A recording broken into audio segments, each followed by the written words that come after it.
It's Kevin Keatsman Uncanceled on 95.7 FM KCMO Talk Radio. I am not kidding. My favorite part of the week is those few minutes with Pete. That is awesome. That is so fun. He's so kind to have me in and chat up a little bit. We learned about his workout routine. That was good. You always get too much information on me. I feel like Pete's well, I won't say he's a little more private. He likes to talk about his family and those things, but I don't mean to expose him. But Pete's still like that guy that can wear these tight shirts and stuff, and he looks great. His arms are good. He's fit. The guy's something else, man. So I've loved my time with Pete, and thank you for listening to Uncanceled. Great to have you here today on KCMO Talk Radio 95.7 FM. Coming up in 30 minutes, a local sports radio host fat shames on X Travis Kelce. It's true. There's a bigger story than that, though. We'll dive into that in 30 minutes. Also, a little bit later, we'll talk about Mike Keogh's in town today, the governor in Clay County, and what that means after Mayor Q told Pete Mundo yesterday this is about the Chiefs and not the Royals. We'll dive into that. And, of course, Mark will be with us. We will have some fun with him and maybe talk a little, just briefly, there's something really unique Sunday night. The baseball draft has changed. It's not like the NFL draft, but it's changed. The Royals are in a very unique position on Sunday night. Maybe we'll get into that as they're playing Pete Mundo's childhood team, the Mets, at Kauffman Stadium all weekend long. Sunday is the one-year anniversary of the assassination attempt on Donald Trump by Thomas Crooks, the creep from Pennsylvania, who shot Trump in the ear after a nearly complete breakdown by security forces led by the Secret Service around that farm field in Butler, Pennsylvania. It was an historic day that in no small part led to Donald Trump being president of the United States. I think America had decided before this. I think they knew Joe Biden was not it, and when he would then pull out and Kamala Harris would be in the race, that she's not it. I think Trump was winning either way. But when you go back historically and look at the series of events and the historic things that happened in 2024 in the presidential election, from a mindless sitting president who had an auto pen being president of the United States for him, that bumbled his way through a debate, and an opponent that got shot and bloodied and went to the hospital and survived after said party with crazy man leading the country that doesn't know where he is, jailing the opponent, getting mugshot videos of Donald Trump in Fulton County, civil suits in New York, raiding Mar-a-Lago. We've lived through, and I hope this country has learned. Well, not country. I hope the country. I do mean country. I think the Democrat Party has learned that what they did was wrong. It doesn't mean they won't do it again. But the voters learned that this is not who and what we are. This is not how this works. Stoking and promoting violence against your opponent or putting them in jail or calling them Hitler and all these other things, Americans reject that. They don't want that. You have to do some of it in politics. You can't play nice in politics. Barack Obama won twice because the Republicans were too nice. John McCain wouldn't say one negative thing, really, about Barack Obama. Mitt Romney came along. They just hammered on this guy, and he wouldn't say anything. They wouldn't call Obama out for the fallacies in the things that he was saying that he would do and then not do, and the way he was splitting America apart. You couldn't do it. They felt like we can't touch him. We can't say anything bad about the black guy, is the way Republicans thought at the time. Well, Trump brought that fence down. But on this historic day, a year ago, Sunday's the anniversary, Trump is on stage and remarkably turns his head toward a video monitor at the exact same time the trigger is pulled by Thomas Crooks. And instead of a bullet going through the ear hole of Donald Trump, and not to be too graphic, but basically exploding his head, these were large bullets, he turned his head and it clipped his ear. So I'm going to ask the question today, where were you? What did you think? And I'm going to share a story of where I was and what happened when I heard this. Me and Jessica and a couple of friends were at Iowa Speedway. My friend had a college roommate who's the president of Iowa Speedway, and he said, why don't you come up to the Indy races and be our guest? Awesome. We've got VIP passes. We have concerts before and after the race. Luke Combs is a huge country superstar. He was set to come on the stage around 4:30 or 5 o'clock, the pre-race show. Then there's an Indy race, and after the race was Eric Church. We were given pit passes down around the stage. The stage is on the infield where the driver's cars are, the grass. So most people are in the grandstands across the track watching this concert. But for, I'd say, maybe 200 of us, we were right down there on the infield grass around Luke Combs, who has come out and started his set. We're literally 3 people deep behind the little fence behind the stage, so I'm 15 feet from Luke Combs. When we get the first word from somebody to our right, Trump's been shot. And we're dancing and we're singing and we're having a nice day. And we're like, what? Trump's been shot. Everybody looks at their phone simultaneously, which means nobody's phones worked. Iowa Speedway is not in Des Moines. It's outside Des Moines quite a ways. Their cell service is not great. And their Wi-Fi in that particular spot was either overcrowded with people all at the same time or whatever. We were getting some word from people around us. My phone wasn't working. Nobody in our group was seeing anything that Trump had been shot. I think it was at 5:11 p.m. Does that sound about right? 5:11 p.m. Iowa time.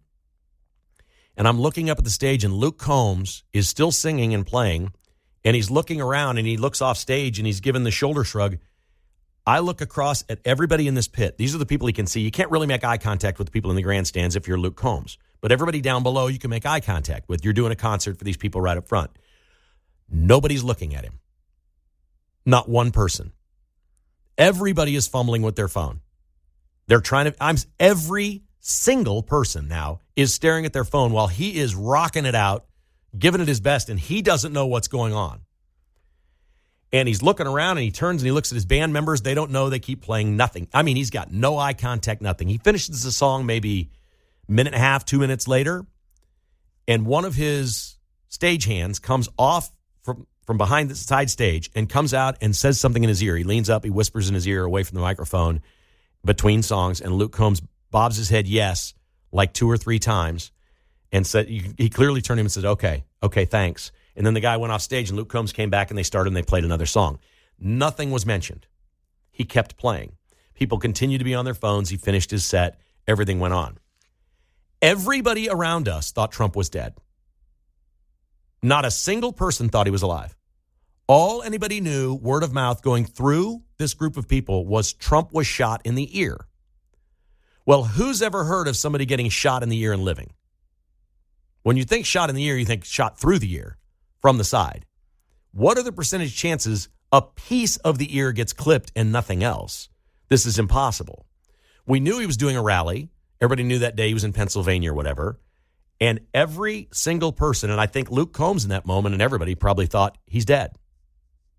Now, I don't know what it was like for people at home. I don't know what it was like for people whose phones were working perfectly. I don't know how quickly people knew. If you were watching, you saw Trump get up and taken off stage. Like he was down on the ground, but then they got him up and he did the fight thing. So you were able to see that. But for at least 15 or 20 minutes, we were in the dark until somebody finally said he's okay. He's fine. He got up and the Secret Service got him out of there. And we're like, what? Now we're all asking ourselves, how did he get shot in the ear and he's alive? I will never forget it the rest of my life. It's one of those indelible moments. We all have, I don't know how many, 10 or 20 moments in our life that just stand out like none other. And as news events go, this wasn't watching 9/11 live. You know, I'm watching the TV, watching the airplane fly into the building, the second one. It wasn't that.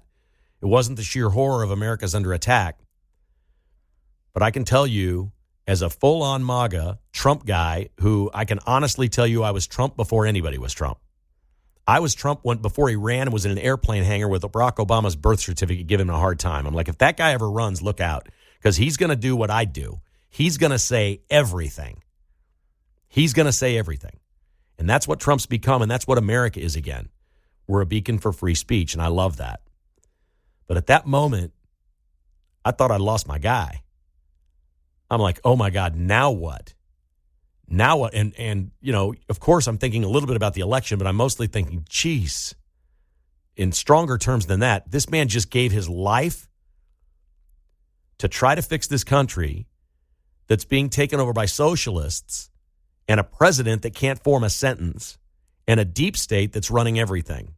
And he's just lost his life over it. He's a billionaire. He's got every possible whim at his disposal if he just wanted to go sit on a beach or play golf every day. He owns his own resorts, for crying out loud. Like, you don't question Trump's commitment to America. This is impossible. We can talk about the great patriots, the heroes, the founders of our country, and all of the brave presidents we've had that served in the military or heroic generals or things like that. Trump is right there. If you're doing a Mount Rushmore of the presidents with the biggest set of cojones willing to risk everything for their country, Donald Trump, well, he may have plenty of equals. There may be several equals, but there's nobody that's risked more or put it out there on the line more than this man. That gets lost every day because he doesn't ever talk about it, and nothing slows him down. He doesn't do what Democrats do. He doesn't play a blame game. He doesn't complain about it. He doesn't say this isn't fair.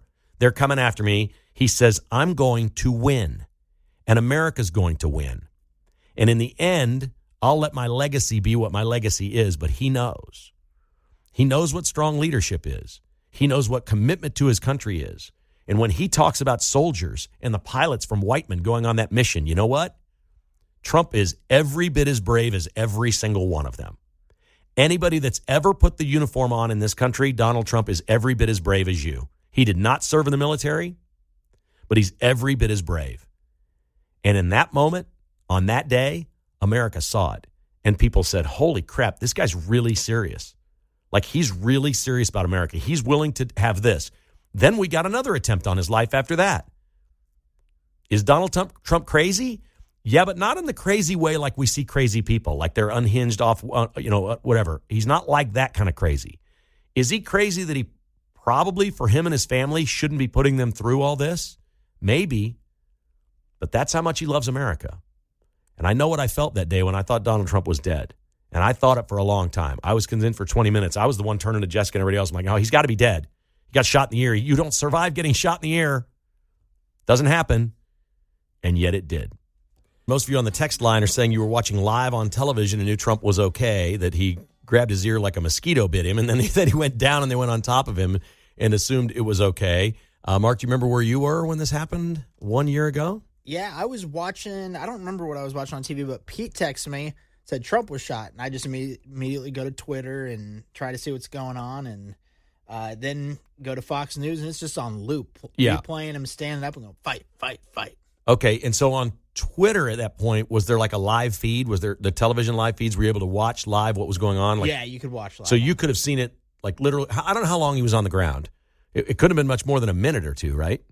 It wasn't even a minute. Yeah. Like, it seemed probably longer to him at the time, but it was only like 20 seconds maybe, and then they rushed him off the stage. Okay. So we really have a unique story in the fact that we couldn't get any information. It was a very, very strange feeling, I'm telling you, to be locked out. And part of that is our culture today. We're all so plugged in. And I used to think with social media and the internet and all these things that this was bad for conservatives in America, because I don't know. I just had it in my head that this is just a bunch of kids on TikTok watching silly videos, and it's not good for our culture. But what I've learned is it only takes one or two things on your phone. If you're young, let's say you're 16, that you're inquisitive about something like Trump shot or whatever, that now things get into your algorithm that are in your phone, and you start following things that are a little more political or more informational. I think it's fantastic. I think the more information American voters have, the better that is for America. I have always thought that. I think the Democrat Party is filled with either people that are one-issue voters. There's a lot of them are one-issue voter. One thing, if you're transgender, you're going to vote for them. That's my party. I'm voting for them. I don't care about anything else. They're one-issue voters, or they're just, not low IQ, low information voters. And I think that as bad sometimes as the internet and social media can be, I think it's a benefit. I think it's a benefit for our elections and our country that there's just more information out there for everybody. Let's exchange those ideas and let more and more young people, as they grow up and get into this, see that there are two sides to something and which one makes sense to you. That's how you can explain the polling that we have on illegal immigrants and deporting them. About 57% of America say get rid of everybody. And then, as Pete was talking about a little bit earlier today on some of these other polls that are out there, like global warming, climate change, nobody cares. Like, it's 60-40, nobody cares. They've been beating this drum for 30 years, and it hasn't moved the needle a lick. because now people are getting more and more information and they're seeing it. I think that's a pretty cool thing. All right, coming up later today, Mike Kehoe will be in Kansas City. Specifically, he'll be in North Kansas City in Clay County. The governor of Missouri will be here to help sign the bill and create the Clay County Sports Authority, which is a cool thing. It clears the path to have a governing body and board to set up an election in November for a half-cent sales tax for the Royals to move to North Kansas City on 100 acres of land that's sitting there right across the river, basically from downtown. I don't think Mike Kehoe's coming here for anything that is not specifically designed to keep a team in a stadium in Missouri. Mayor Quentin Lucas was on with Pete Mundo yesterday and said he thought that the governor was coming because, as he's heard, the Chiefs are considering building their corporate offices and practice fields north of the river. This doesn't really sound plausible to me. Almost everyone within the organization lives south of I-435 at its southernmost point, let's say at State Line. Driving through downtown every day to go to work, through downtown, not into downtown, through downtown and around and across the bridges, across the river, doesn't sound anything Chiefs-like to me. Now, if you're telling me the Chiefs are eyeing a spot there to build a new stadium, I'll listen to that all day. A stadium on game day is a destination. Everybody in this city, no matter where the stadium is, if they want to go to a Chiefs game, is going to go. It doesn't matter where it is. And if that's the spot the Chiefs are looking at because they can build around it what they want to have, like the Star in Texas. Big 12 Media Days were just at the Star. That's what Jerry Jones calls their training facility, which is several miles away from the stadium the Cowboys play in. But it's fields for kids. It's interactive. It's a Hall of Fame. There's shops, restaurants. It's very popular. It makes a lot of money for the Cowboys, and it's their team headquarters and facility. It's also a tourism destination. People just go there to see the Star. That's what the Chiefs want to do. They want to build something that people want to come see and do field trips with the school kids and all of these different things. That's what they want to do.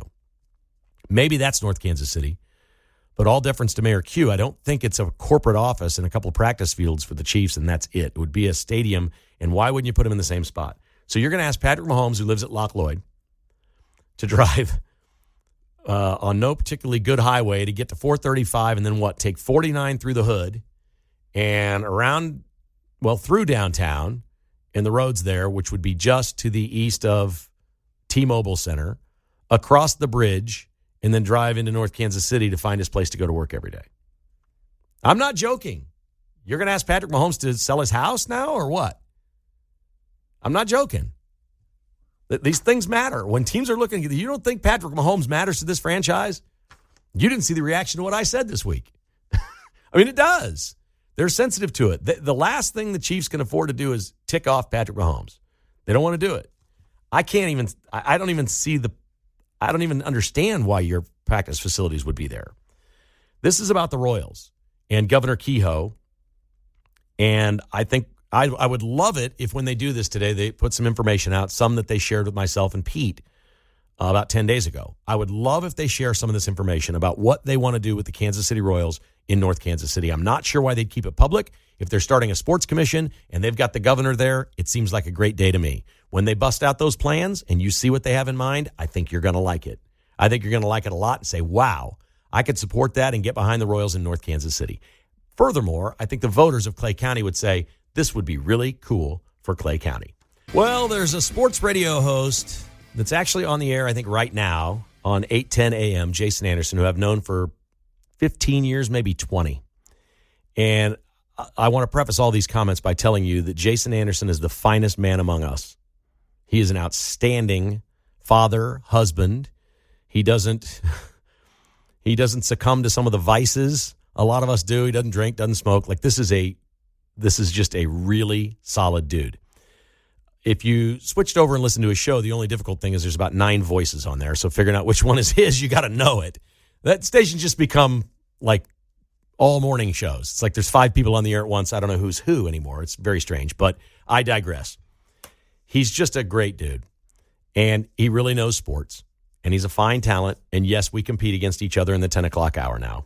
Whatever. That's not the point of this. He's in Lake Tahoe at the American Century Championship, near as I can tell, because he posted a picture from there yesterday. I haven't listened to his show, so I don't know that he's in Lake Tahoe. But for about maybe 10 or 12 years, I went every year for that station with American Century, which is a local company here. They sponsored it. They took us out there. We would do the shows on the driving range and interview all these celebrities that are out there to play golf.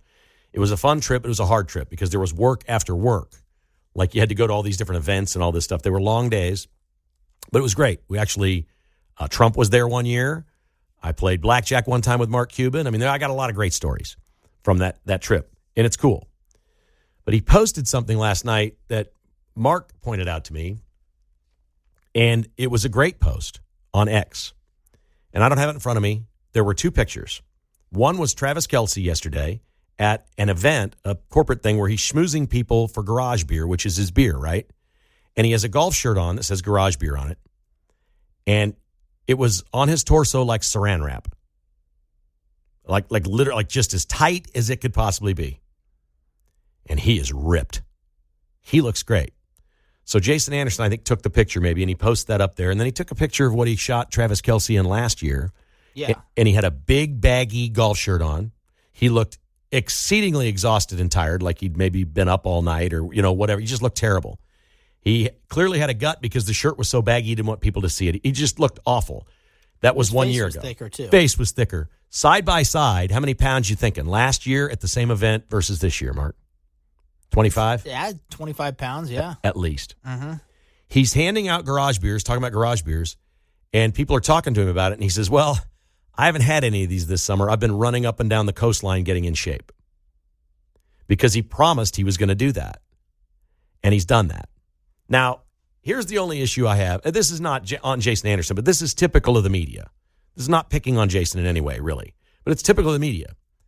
I've come under a lot of fire this week for pointing out that Patrick Mahomes is not in shape yet, that he's not ready for camp. He'll lose the weight at camp. He's going to be fine by opening day, but he didn't do in the offseason clearly what Travis Kelce has done. Travis Kelce's 4 or 5 years older, right?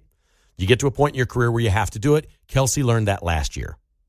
His year was not the year he wanted it to be. We watched him play. We all thought he was slow. Everybody watched it. He's slow. Travis Kelce's getting older. He's slow. It's just age. Well, maybe not. Maybe it's the extra poundage. Maybe he was going wild with Taylor Swift that first year and just everything got out of control, and now it's more stable. I think Taylor Swift is probably a very fit person. I think she probably eats right and all these things. I think they've probably settled into something really cool, and I'll be darned if he doesn't look like he's 26 years old.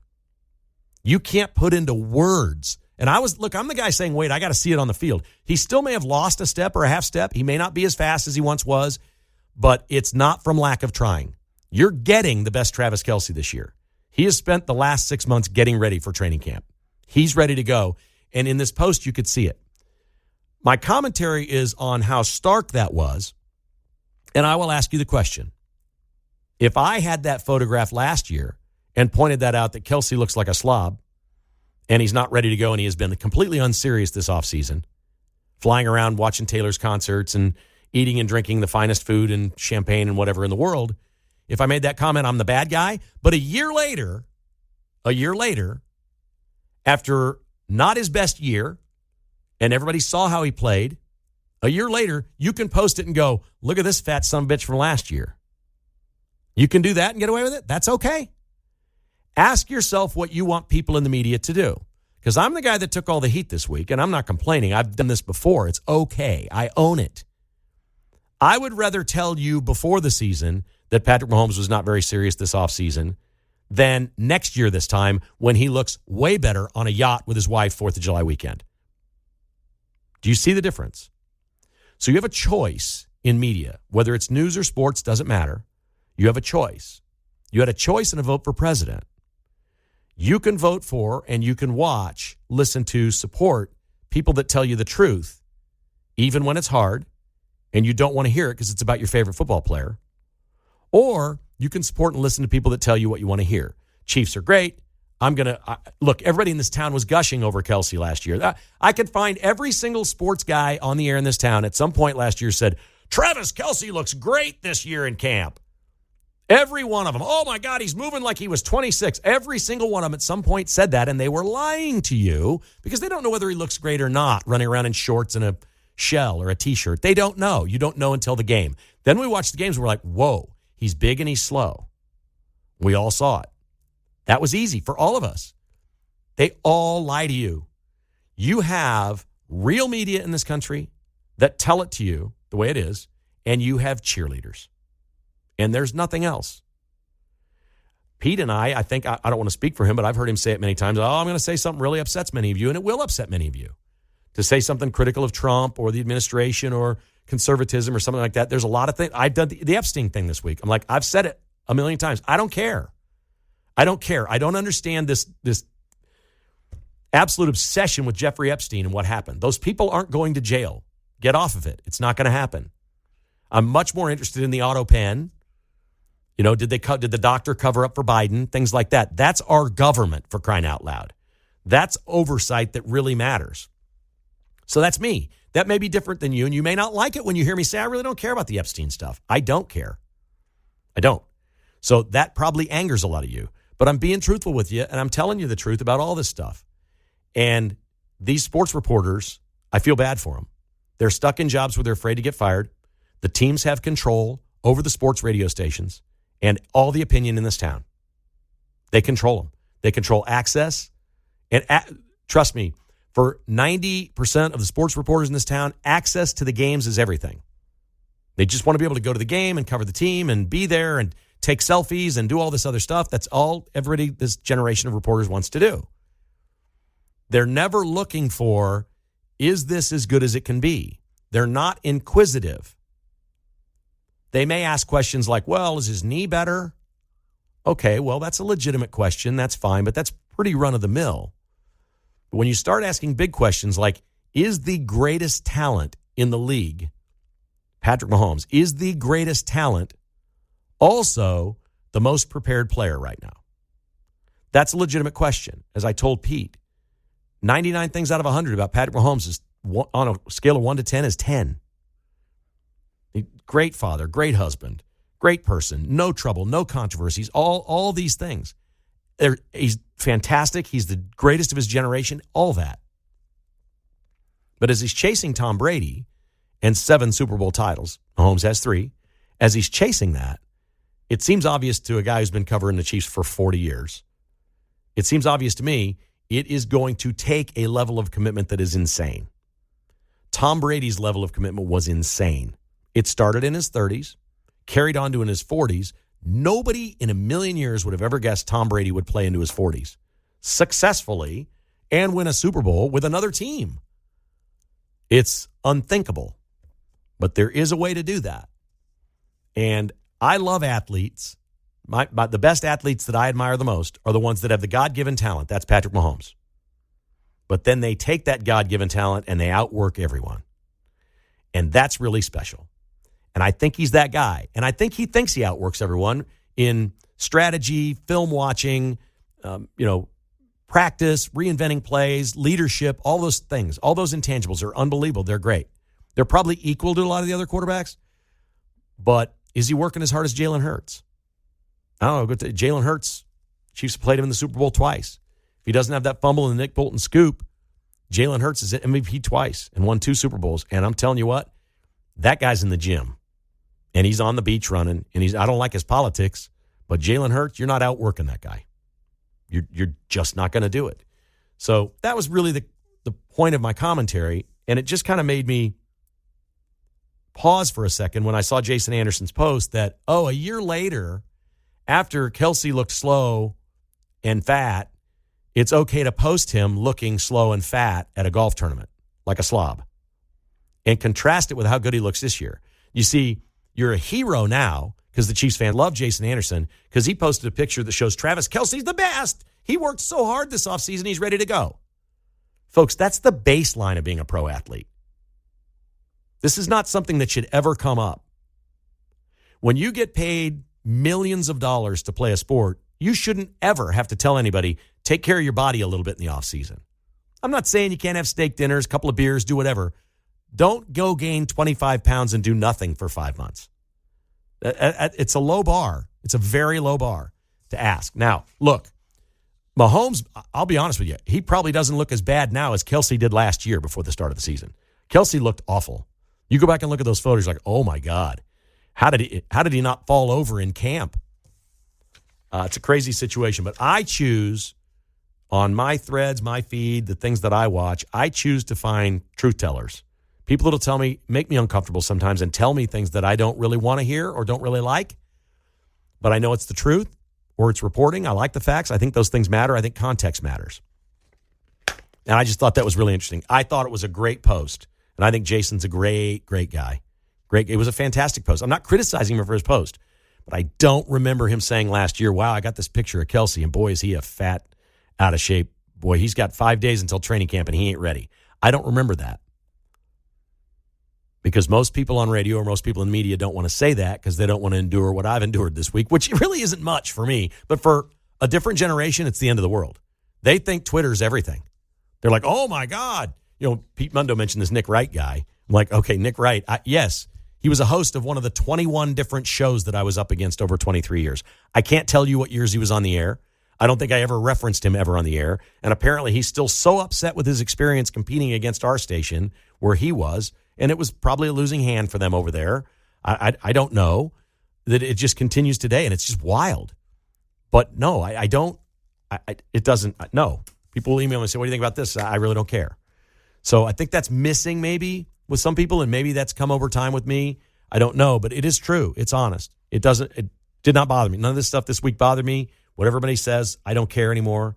The people around me, my family, those that know me, love me. I think they, generally speaking, think I'm a good person. I'm flawed like everybody else.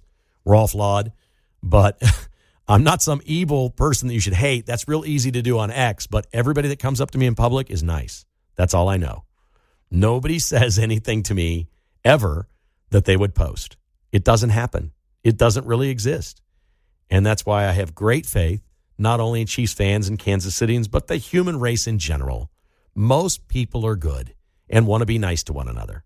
My job is to tell you what's going on and what is the truth and how things are. If I'm wrong, I'm wrong. We'll apologize. I'm not talking about facts, okay? This wasn't a fact thing. I don't have his exact weight and what it was last year. I can't do that. I can just tell you what I'm seeing and give you my opinion. And I can tell you this with 99.9 degree certainty. Travis Kelce has worked harder this offseason than Patrick Mahomes. I'll stand by that. That's just my mic drop moment. There is no question from that picture that I saw in that golf shirt that was like saran wrap around his torso. Travis Kelce has worked harder this offseason, maybe, than anybody else on the team. Time to check in with Mark Van Parlay, producer-engineer of Uncanceled. The Mets are playing the Royals this weekend. It's the last 3 games before the All-Star break. But before the All-Star break is the Major League Baseball draft, which begins Sunday night. We'll get into that. It's the Royals and Mets this weekend, Mark. What do you think, and do you have a play on the board as we speak? I don't have a play yet. I do think the Royals are going to win 2 out of 3, though. Okay. Just the Mets coming off that bad series, the travel coming from Baltimore. I think Royals win tonight, lose tomorrow, win Sunday. Everybody's happy. Pete gets to see the Mets win and the Royals win the series, right? Yeah, that'd be good. That would be good. So if you played the Royals each of the 3 games, that would be lucrative. Yeah. They'll probably be getting odds. Will the Royals be underdogs each game? I think they're plus 136 tonight. See? So they're underdogs. It'll be a good start. They're underdogs. Michael Wacha on the hill tonight. So we would take that. The Mets are really, really good. Then we get the All-Star break. Sunday night is the Major League Baseball draft. This used to be in June. It used to be under the table, nobody or off the radar. Nobody knew it was going on forever and ever and ever. And it's a lot of rounds. It's like 20 rounds. But now they found a Sunday night where there's really no sports on. And they start this thing, and it's all over TV. The first round, this is the first time in 8 years the Royals have not been in the top 10 because they were in the playoffs last year. Yeah, that's nice. That's a nice change. So they're going to pick 23rd, but then they're going to pick 28th right behind that in the first round. Do you know why? Does it have to do with the competitive balance? Or no, it is a competitive balance. No, it doesn't. That's the second round. That's the second round pick. Okay, yeah. So if you have a young player in your system and you accelerate their promotion to the big leagues, because if you don't accelerate it, you can control them longer and not pay them as much money over time or whatever. Mm-hmm. Players Union didn't like that. They're like, our young stars need to be brought up fast. Like the waiting till like July 1st or whatever to bring them up, yeah. Bobby Witt came up in a hurry. Opening day, yeah. And then finished second in the MVP last year, and the Royals get the 28th pick in the draft for that. Oh, that's pretty sweet. Free of charge. And they could probably do that with Jack Caglione in the next couple of years. They just need him to be good. Yeah. So you get the payoff by the player actually being good, because that means that player is going to make maybe tens of millions more dollars in their career if they're good. So that was kind of the point of the whole thing. Caglione could be the exact same thing. And there's a chance that a guy like Cags might go to a different team to try to make more money, so then the Royals at least get something in return. Exactly right. So, well, yeah, it's not really a comp thing. It happens right away. If this happens with Caglione and he's really good, next year finishes in the MVP voting or something, the Royals are going to get a pick for bringing him up as fast as they did. So that's awesome. Then they get a pick, the competitive balance pick. There are 3 rounds on Sunday night. These things this is not the NFL draft. They just go, go, go, go, go. Royals officials have said this is going to be a frenzy on Sunday night. The Royals have 5 picks in 3 rounds. That's crazy. They got like 5 of the first 97 picks. They've never had anything like this. This is a bonanza of selections. They're not in the top 10, but it's a bonanza of selections. This is going to be wild for the Royals. I have to just start doing my research now because I don't know a ton about the high school and college prospects necessarily. I know one kid from KU might get drafted in the first round, but I don't know. We'll see. Let me help you out. There's a kid in Illinois, a high school pitcher, who's projected maybe 40th, and his name is Jack Bauer. Did you ever watch the show 24? Mm-hmm. He's a left-handed pitcher. He is now clocked in by Major League Baseball scouting the fastest pitch ever thrown by a high school prospect at 103 miles an hour.